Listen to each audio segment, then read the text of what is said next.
What's going on, everybody? Welcome back to the channel. In today's video, we're going to talk a little bit of news about NIO. We're also going to talk a little bit about Draftkings. But before we hop into that, we guys hit that sub button. It's the best way to support the channel. Thank you guys so much for the 2,000 subs before the end of the month. I mean, we're over 2,000, so thank you guys so much for all of that.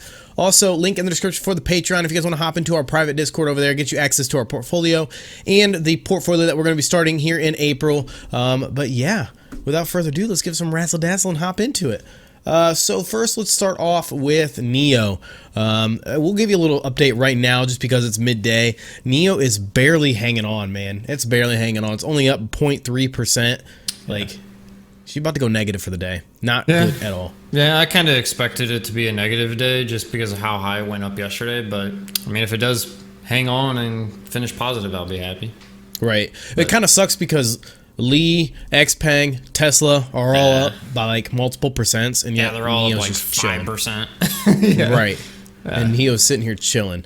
Yeah, so the news that we have for NIO is that basically just small little nuggets of news, nothing crazy, nothing major. Basically, they in their cars they have this little device called NOMI. Well, that NOMI device, it's like a little, I almost consider it like an Alexa kind of device that allows you to talk to your car, to do things, and it almost has like a personality to it because it like has little eyeballs and stuff on it. It's actually pretty cool looking.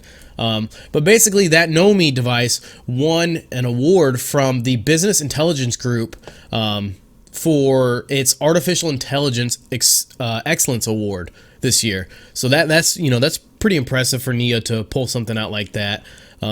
It was just for that NOMI device. It wasn't for anything else on the car. But the Business Intelligence Group is dedicated to discovering the true talent and excellence in the business world, and their unique evaluation system identifies and recognizes the best companies in each business sector. That's pretty much what that award essentially like means and like where it comes from. So I think it's a small little, win on NIO's shoulders to kind of win an award for something inside their cars. But I guess it started to kind of take off when they started pushing out more sedans. So yeah, I think it's pretty cool just because that's not like what their business specializes in, Like they make cars, so it's pretty cool that they got like an AI award for something in their car when that's not like their main focus. So right, exactly. I still yeah, it's pretty cool. Pretty cool. So NIO also registered a brand new trademark vehicle. It's the EF9, and there's like some speculation on what the EF9 could be. If you go to Wikipedia, but it's good old Wikipedia, it says it's going to be the minivan. A couple other places also say it's going to be a minivan.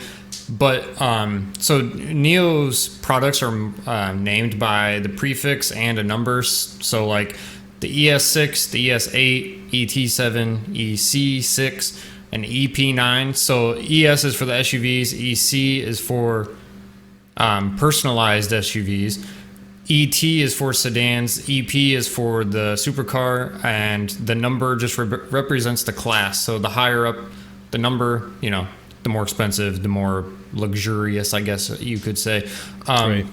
So I don't think they're going to release a minivan that is the class of 9 because that just doesn't make any sense to me. It's not going to be on the same level as their supercar. It just doesn't make any sense. So after their ET7 sedan that they're going to release next year, there were reports that they're going to release like a flagship. They said sedan, but if this is their sedan, it's not, or if this is the flagship car, it's not going to be a sedan because it would be an ET9. But it could be just, some kind of sports car, like maybe their coupes or something are going to be EF. So that's what I'm assuming this is going to be. It's going to be their flagship vehicle, I guess. Which makes sense because usually the flagship, is the highest of the high, and it is the 9 class. So that does make sense. So that's kind of what I'm guessing it probably is going to be.